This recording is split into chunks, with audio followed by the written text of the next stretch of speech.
Guys வணக்கம். இன்னைக்கு சிறகடிக்க ஆசை சீரியல்ல என்ன நடந்தது அப்படின்றத பார்க்கலாம். ஸோ ஃபர்ஸ்ட் சீன் என்ன காட்டுறாங்க அப்படின்னா, நம்ம மீனா பயங்கரமாக அழுதுட்ருக்குறாங்க. ஸோ குடும்பமே கேட்குறாங்க என்னாச்சு அப்படின்ற மாதிரி கேட்குறாங்க. அப்போ மீனா சொல்கிறாங்க, இப்படி பணத்தை எடுத்துக்கிட்டு அந்த ஆர்டர் வந்து நான் எடுக்கலான்னு தான் போனேன் மாமா அப்படின்னு சொல்லிட்டு மறுபடியும் அழுகிறாங்க. அப்போ முத்து இவர் கேட்குறாரு நம்ம ரவி, என்னாச்சு அண்ணி, அந்த ஆர்டர் வேறு யாருக்காச்சும் கிடச்சிருச்சா அப்படின்னா, இல்லைடா அது என்ன ஆயிடுச்சுன்னா, இப்போ பணத்தை எடுத்துகிட்டு போகும்போதே 2 ரவுடி பசங்க இவ்வளோ ஃபாலோ பண்ணிட்டு போய் அந்த பணத்தை பிடுங்கியிருக்காங்க. இவளும் எவ்வளவோ போராடி பார்த்துருக்கா அந்த பணத்துக்காக. அப்போது அவங்க வந்துட்டு பைக்கில் ஏறி தப்பிச்சு போயிட்டானுங்க. ஸோ இவளையும் தள்ளி விட்டுட்டு போயிட்டாங்க, அதனால அடிபட்டுருச்சு அப்படின் போது எல்லாருமே ஷாக் ஆகுறாங்க. நம்மளோட அண்ணாமலையெல்லாம் திட்டுறாரு, எதுக்குமா நீ போகிற, இப்போது அவனுங்க பணத்தை எடுத்துகிட்டு போனாங்கன்னா பணம் போனால் பரவாயில்ல, உனக்கு ஏதாவது ஆயிருந்தால் என்னம்மா பண்ண முடியும் அப்படின் போது மீனா அழுகிறாங்க.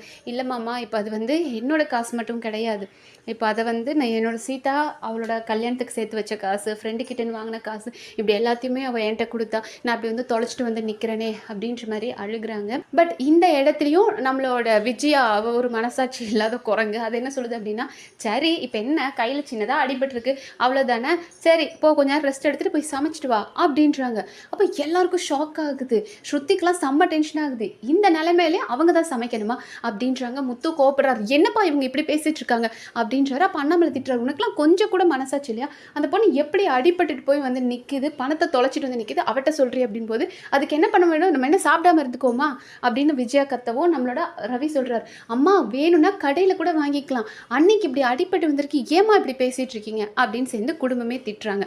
அதுக்கப்புறம் அண்ணாமலை சொல்கிறாரு, சரிம்மா நீ விடுமா, அவரை பற்றிலாம் யோசிக்காத, நீ வருத்தப்படாதம்மா அப்படின் போது பணம் போயிடுச்சே மாமா அப்படின்றாங்க. ஏன்னா ரவி சொல்கிறார், ஆர்டர் போயிடுச்சு அதனால வருத்தப்படுறீங்களான்னா, ஆர்டர்னா கூட பரவாயில்ல, இந்த ஆர்டர்லாம் இன்னொரு ஆர்டர் செஞ்சுக்கலாம், ஆனால் இந்த பணம் போயிடுச்சே, நம்பி கொடுத்தவங்ககிட்ட எப்படி பணத்தை திருப்பி கொடுக்குறது அப்படின்ற மாதிரி ஃபீல் பண்ணுறாங்க.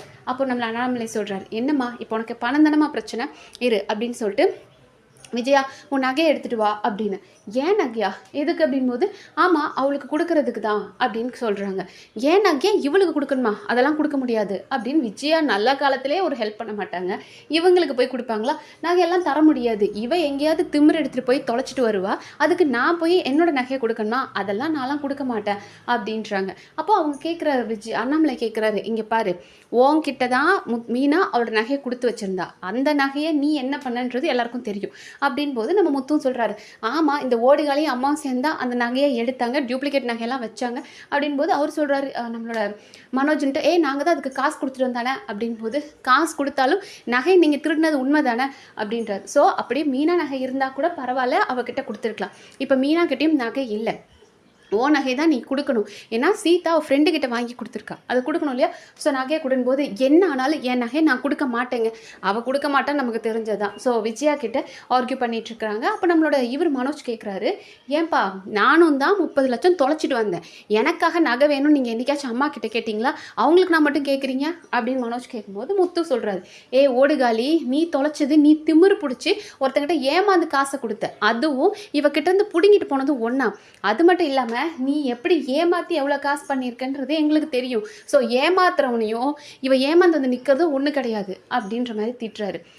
அப்புறம் இவங்க இருந்துட்டு, நம்ம விஜயா இருந்துட்டு, என்னாலலாம் காசோ நகையோ எதுவுமே கொடுக்க முடியாது, அவங்க நம்மளோட சிந்தாமணி எவ்வளோ பெரிய ஆள், எத்தனை வருஷமாக இந்த தொழிலில் கொடிகட்டி படர்ந்துட்டுருக்காங்க, அவங்க கூட போய் இவளால் போட்டி போட முடியுமா, இவ பேராசைப்பட்டு அவங்களதெல்லாம் நான் செய்யணும் அப்படின்னு நினச்சி பேராசைப்பட்டு போய் தொலைச்சிட்டு வந்தீங்கன்னா அதுக்கு நாளாக ஒன்றும் பண்ண முடியாது அப்படின்னு இவங்க சொல்கிறாங்க விஜயா. அப்போ நம்மளோட மீனாக்கு கோபம் வந்துடுது, அத்தை நிறுத்துங்க, நான் ஒன்றும் யார் மேலேயும் பொறாமப்படுறது பேராசைப்படுறது இதெல்லாம் நான் பண்ணவே மாட்டேன், நான் என்னோட வேலையில் நான் கரெக்டாக இருப்பேன், எனக்கு ஒரு வேலை கிடச்சிருக்கு அப்படின்னா நான் அதை செய்வேன், அவ்வளவுதான், நான் மற்றவங்கள மாதிரி ஏமாத்துகிற வேலைலாம் நான் செய்ய மாட்டேன், நகையை எடுத்து வைக்கிறது அதை டூப்ளிகேட்டாக மாற்றுறதெல்லாம் நான் பண்ண மாட்டேன் அப்படின்னு சொல்லி மீனோட நகையை டூப்ளிகேட்டாக மாற்றி வச்சாங்களே அதை சொல்லி கட்டுறாங்க. உடனே ரோஹிணி இருந்துட்டு, என்ன மீனா அதெல்லாம் முடிஞ்சு போச்சு, நீங்கள் இப்போ ஆன்ட்டியை குத்தி காமிக்கிற மாதிரி பேசுகிறீங்க அப்படின்னு நல்லவங்களாங்கிறாங்களாம் அப்படின்ற மாதிரி ரோஹிணி சொன்னதும், இங்கே பாருங்கள் என்னை பற்றி அவங்க பேசினாங்கன்னா எனக்காக நான் தான் பேசி ஆகணும், என்னை வந்து நான் ஏதோ பணத்தாசை பிடிச்சவ பேராசை பிடிச்சவன்லாம் பேசுகிறாங்களே, என் வேலையில் நான் கரெக்டாக இருக்கேன், நான் யாரையும் ஏமாற்ற மாட்டேன், பொய் சொல்லி இருக்க மாட்டேன் அப்படின்ற மாதிரி ரோஹிணிக்கு செம்மையாக ஒரு பஞ்ச் கொடுத்தாங்க. ஸோ ரோஹிணிக்கு அப்படியே செம்ம டென்ஷன் ஆகுது. ஏன்னா போய் சொல்லி இத்தனை நாள் ரோஹிணி தானே இருந்தாங்க. அதை கேட்டதுமே அப்படியே ரோஹிணிக்கு டென்ஷன் ஆகுது. அடடா இடையில நம்மளுக்கு ஒரு பஞ்ச் பயங்கரமாக கொடுத்துட்டாலே அப்படின்ற மாதிரி அப்படியே முறைச்சிட்டு நின்றுட்டு இருந்தாங்க. சொல்லிட்டாங்க, மாமா எனக்கு காசு வேண்டாம், நகையோ எதுவும் வேண்டாம் மாமா, நான் வந்து நீங்கள் சொல்லும் போதே ஆரம்பத்தில் நீங்கள் சொல்லும் போதே நான் சொல்லியிருக்கலாம் வேண்டான்னு, பட் உங்களை எதிர்த்து பேச வேண்டாம்னு அமைதியாக இருந்தேன். அத்தைக்கிட்ட எனக்கு காசு வேண்டாம், அவங்கக்கிட்ட அவங்க நகை வாங்கி நான் இதை பண்ணணுன்ற அவசியமே கிடையாது, நான் எப்படினாலும் சமாளிச்சுக்குவேன், எத்தனையோ கஷ்டத்துலேருந்து மீண்டு வந்திருக்கேன், அப்படி நான் சமாளிச்சுக்கிறேன் அப்படின்றாங்க. முத்துவும் சொல்கிறாரு, ஆமாப்பா அம்மா இந்த வீட்டில் நாங்கள் இருக்கிறதுக்கே எப்போ பாரு ஏன் வீடு ஏன் வீடு ஏன் வீடுன்னு சொல்லிட்டு இருக்காங்க. இன்னும் நகையெல்லாம் வாங்கிட்டோம் அப்படின்னா நிம்மதியாக ஒரு வாய் எங்களால் சாப்பிட முடியாது, எவ்வளவோ கஷ்டத்தை நாங்கள் பார்த்துட்டோம், இதையும் நாங்கள் பார்த்துக்குறோம் அப்படின்றாங்க. அதுக்கப்புறம் சரி ஓகே போலீஸ் கம்ப்ளைண்ட் கொடுத்துருக்கீங்களே, நம்ம பார்ப்போம், நம்ம கஷ்டப்பட்டு உழைச்ச காசு எங்கும் போகாது பார்ப்போம் அப்படின்ற மாதிரி பேசுகிறாங்க. அண்ட் மீனா அவங்களது எதுவுமே எனக்கு வேண்டாம் அப்படின்னு போயிட்டாங்க. அண்ட் அடுத்த சீனில் என்ன காட்டுறாங்க அப்படின்னா, மீனோட அம்மா, சீதா, சத்யா எல்லாரும் வீட்டுக்கு வந்துடுறாங்க. ஸோ வீட்டுக்கு வந்த உடனே ஃபர்ஸ்ட் அண்ணாமலை தான் பார்க்குறாரு, அவங்கள வெல்கம் பண்ணுறாரு. நம்மளோட விஜயா பார்க்குறாங்க.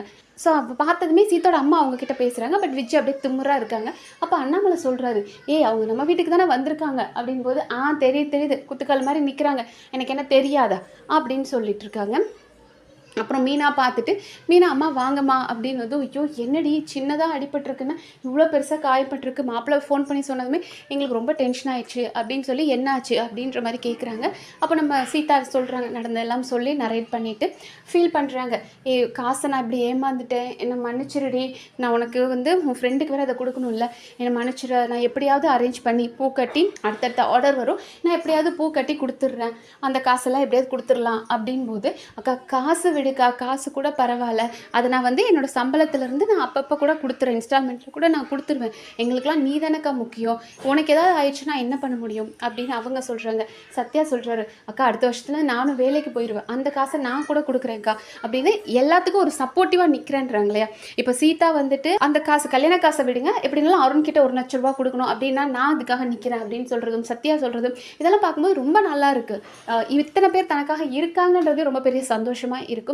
பட் அந்த பொறாம பிடிச்ச விஜயாக்கு, இப்போ என்ன நடந்துருச்சுன்னு குடும்பமே கூடி கூடி உட்காந்து நடு வீட்டில் உட்காந்து அழுதுட்டு இருக்கீங்க, உங்கள் குடும்பத்துக்கே அழுகிறத தவிர வேறு எதுவுமே தெரியாதா அப்படின் போது நம்ம அண்ணாமலை திட்டுறாரு, நீ சும்மாவே இருக்க மாட்டியா, வாயை வச்சுக்கிட்டு போ வந்தவங்களுக்கு காஃபி போட்டு கொடு அப்படின்னதும் அந்த அம்மா வந்தது வாங்கன்னு கூட கூப்பிடுவாது, அது எங்கே காஃபி போடுமா, என்னது நானா அப்படின்னு சொல்லும்போது அவங்க மீனோட அம்மா சொல்கிறாங்க, இல்லை வேண்டாம், நாங்கள் இப்போ மீனாவை பார்க்கலாம் தான் வந்தோம், இல்லை எங்களுக்கு வேண்டாம் அப்படின்றாங்க. அப்போ மீனா சொல்கிறாங்க, இருங்க நான் தண்ணியாவது எடுத்துகிட்டு வரேன் அப்படின்னு சொல்லும்போது சீதா சொல்கிறாங்க, அக்கா உனக்கே முடியல, இருக்கா நான் போய் எடுத்துகிட்டு வரேன், கிச்சனுக்குள்ளே போகிறதுக்குள்ளே விஜயா கோவம் வருது, நில்லு நீ எதுக்கு போகிற, ஆல்ரெடி ஒருத்தி இப்படி கிச்சன் வரைக்கும் விட்டு தான் இந்த மாதிரி வந்து நிற்குது, என் வீட்டு கிச்சனுக்குள்ளே நீ எல்லாம் போகக்கூடாது அப்படின்னு சொல்லிட்டு தண்ணி எடுத்துகிட்டு வந்து நொட்டுன்னு வச்சாங்க.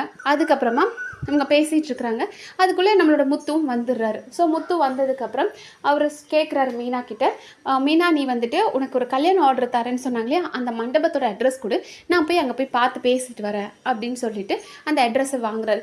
வாங்கிட்டு சொல்கிறாரு இவங்ககிட்டலாம், சீதா கிட்டேயும் மீனா அம்மா எல்லாருக்கிட்டையும், நீங்கள் இருந்து சாப்பிட்டுட்டு போங்க, மீனா கூட இருந்துட்டு போங்க அப்படின்னு சொல்கிறார். இப்போ நம்ம வீட்டுக்கு ஒருத்தவங்க வந்தாங்கன்னா சாப்பிடுங்க நம்ம ஜென்ரலாக சொல்கிறது தான். உடனே அதுக்குமே நம்மளோட விஜயா இருந்துட்டு, என்ன சமையல் பண்ணி சாப்பிட்றதா, அவளே கையொடிஞ்சு போய் உட்காந்து கிடக்குறா, யார் சமைக்கிறது, நான்லாம் சமைக்க முடியாது அப்படின் போது, சரி நீங்கள் சமைக்க முடியலன்னா நான் ஹோட்டல்லையாவது வாங்கி கொடுக்குறேன். சரி அப்போ மீனா அம்மா சொல்கிறாங்க, இல்லை மாப்பிள்ள வேண்டாம், நாங்கள் கிளம்புறோம், நாங்கள் மீனாவை பார்க்குறக்காக வந்தோம், பார்த்துட்டோம் கிளம்புறோம் அப்படின் போது, நீங்கள் பார்க்கறது தானே வந்தீங்க, அவ கூட இன்னும் கொஞ்சம் நேரம் உட்காந்து பேசிட்டு அவ கூட போங்க, நான் ஹோட்டலில் சாப்பாடு வாங்கி தரேன் அப்படின்னு சொல்லிட்டு சத்யாவை கூட்டிகிட்டு, நான் வந்து அந்த மண்டபத்துக்கு போகணும், அதுக்கு முன்னாடி வழியில் வந்து நான் உனக்கு சாப்பாடு வாங்கி தரேன், நீ வீட்டிலேருந்து கொடுத்துரு அப்படின்னு சொன்னார். ஸோ ஒருத்தங்க வீட்டுக்கு வந்தாங்கன்னா ஒரு தண்ணி கொடுக்குறது காஃபி கொடுக்குறது கூட விஜயா அது எப்படி அவ்வளோலாம் பேசுகிறாங்கன்னு தெரில, பட் அவங்கள ஹர்ட் பண்ணுற மாதிரி பேசுகிறாங்க. அண்ட் அடுத்த சைடில் என்ன கட்டுறாங்க அப்படின்னா, ரோஹிணி நம்மளோட மனோஜ்காக பத்திய சாப்பாடு எடுத்துகிட்டு வந்திருக்காங்களாம். ஸோ அவரோட ஷோரூமுக்கு போகிறாங்க. அவரை பார்த்ததுமே நம்மளோட மனோஜ் பேச மாட்டார். அப்போ அவங்க சொல்கிறாங்க, மனோஜ் நான் உனக்காக தான் லஞ்ச் ப்ரிப்பேர் கொண்டு வந்திருக்கேன், ஏன்னா உனக்கு ஆல்ரெடி வந்து ஜுரம் அடிச்சிச்சு, ஸோ உப்பு காரம்லாம் இல்லாமல் உனக்கு நான் சமைச்சு கொண்டு வந்திருக்கேன் அப்படிங்கும்போது அவர் சொல்கிறாரு, எதுக்கு ரோஹிணி இதை பண்ணுற, காலையிலே அம்மா உன் கூட பேசினக்கு என்னை திட்டினாங்க, இப்போ நீங்கள் வந்த தெரிஞ்சு என்னை இன்னும் திட்டுவாங்க அப்படின் அப்படின்போது, என்ன மனோஜ் எல்லாத்துக்கும் அம்மா அம்மா அம்மான்ட்டு இருக்கிற, நம்ம லவ் பண்ணும்போது உங்கள் அம்மாவை கேட்டு தான் லவ் பண்ணுமா, இந்த ஷோரூம் ஓப்பன் பண்ணும்போது உங்கள் அம்மாவை கேட்டு தான் ஓப்பன் பண்ணுமா, எல்லாத்துக்கும் அம்மானா அப்புறம் நான் எதுக்கும் தேவையில்லையா அப்படின்போது, இங்கே பார் நீ பண்ணது ரொம்ப பெரிய தப்பு, எனக்கு உன் கூட பேச விருப்பம் இல்லை, நீ கிளம்பு அப்படின்றாங்க. அப்போ இவங்க சொல்கிறாங்க, எனக்கு உன் மேலே இருக்கிற லவ் என்றைக்குமே குறையில, அதே மாதிரி தான் இருக்கும், ஆனால் நீயும் அந்த மாதிரி இருப்பேன்னு நினச்சி நான் வந்தது தான் தப்பாக போச்சு அப்படின்னு சொல்லிட்டு, இப்போ என்ன இந்த லஞ்சை வச்சுட்டு போட்டுமா வேண்டாமா அப்படின்றாங்க. அவர் சைலண்ட்டாக இருந்தது. இந்த லஞ்சை வச்சுட்டு கிளம்பிடுறாங்க.